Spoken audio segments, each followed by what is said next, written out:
কিয়ামতের ময়দান আল্লাহ রাব্বুল আলামিন যখন আল্লাহর বড় বড় কুতুবদেরকে সুপারিশের ক্ষমতা দান করবে, যখন সুপারিশের অধিকার দান করবে, তখন তোমাকে আমাকে ফালাইয়া যাবে না। একটা বয়া পাইছো, কলা গাছ পাইছো, বুকের ভিতরে দিয়া তুমি আস্তের উপরে ভাসতে থাকো। ভাসতে ভাসতে যখন বড় বড় জাহাজ রওনা করবে, যদি তোমাকে দেখে কেউ ফালাইয়া যাবে না। পীর সাহেব নাকি জাহাজ নিয়ে আইব বেহেশতে নেওয়ার জন্য, এমন কথা বলার লোক আছে না নাই? রাসূল বলেন হাসরের মাঠ হবে তামার তৈরি। তোহানা আমনে সাগর পাইবেন কই? জাহাজ চলতো? ওইটা কি বরিশাল? ওয়াজ করতে আসে, 2.5 ঘন্টা 2 ঘন্টা ওয়াজ করে, একটা হাদিসও নাই, একটা কোরআনের আয়াতও নাই, সারাক্ষণ কিসসা কয়। এত কিসসা কেন রে বেটা? শুধু কোরআন থেকে ওয়াজ করলে ঘন্টার পর ঘন্টা করার সুযোগ আছে না নাই?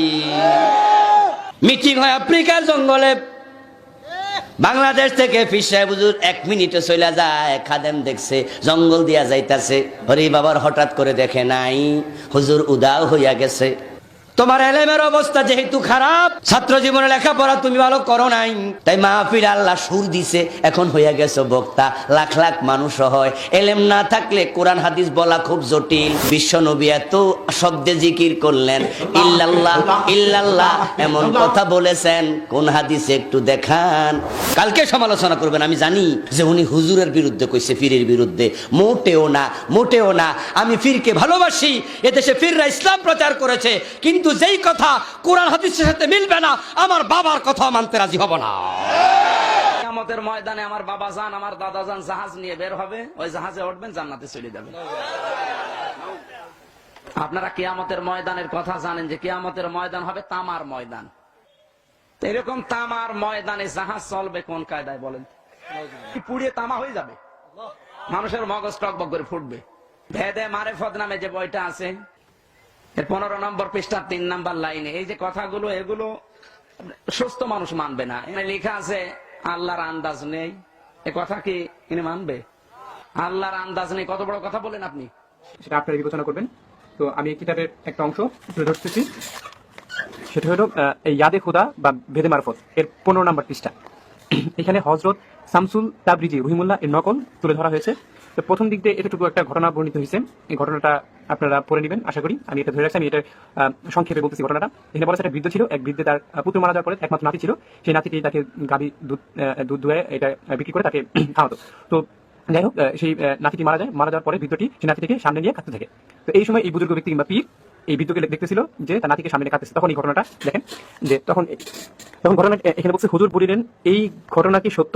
মানে তার নাতি যে মারা গেছে কিংবা তার নাতি যে তাকে খাওয়াতো গাভীর দুধ বিক্রি করে, তো এই ঘটনাকে সত্য কিনা? তখন বৃদ্ধ উত্তর করিলেন, সত্য হওয়ার কোনো সন্দেহ নাই।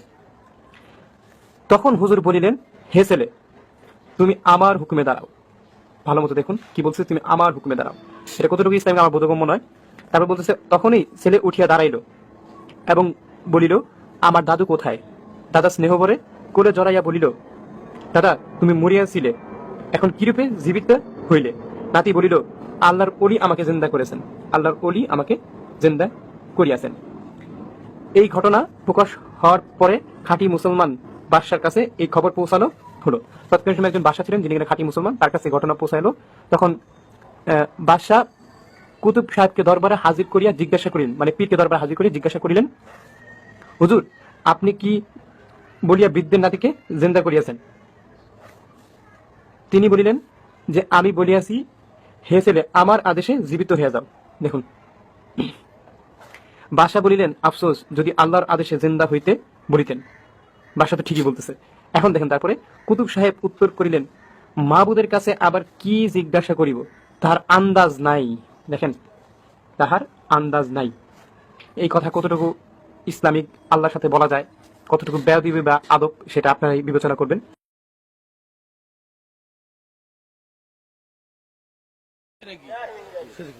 সঙ্গে সঙ্গে আপনি বেঈমান হয়ে গেছেন, আপনার ঈমানই নেই। আর আমরা কোরআন সুন্নাহর কোনো জায়গায় খুঁজে পাই না যে আখিরাতে জাহাজের কোনো প্রচলন থাকবে বা জাহাজ নিয়ে বা কোনো বাহন নিয়ে কেউ উপস্থিত হতে পারবে।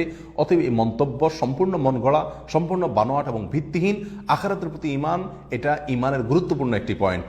আর ঈমানের এই গুরুত্বপূর্ণ পয়েন্ট সম্পর্কে মন গড়া, ভিত্তিহীন বা ভুয়া কোনো বক্তব্য দেওয়া, ভুয়া কোনো ধারণা পোষণ করা বা সেটাকে প্রচার করা, এটা কোনো আলেমের জন্য, কোনো মুমিনের জন্য এটা শোভনীয় হতে পারে।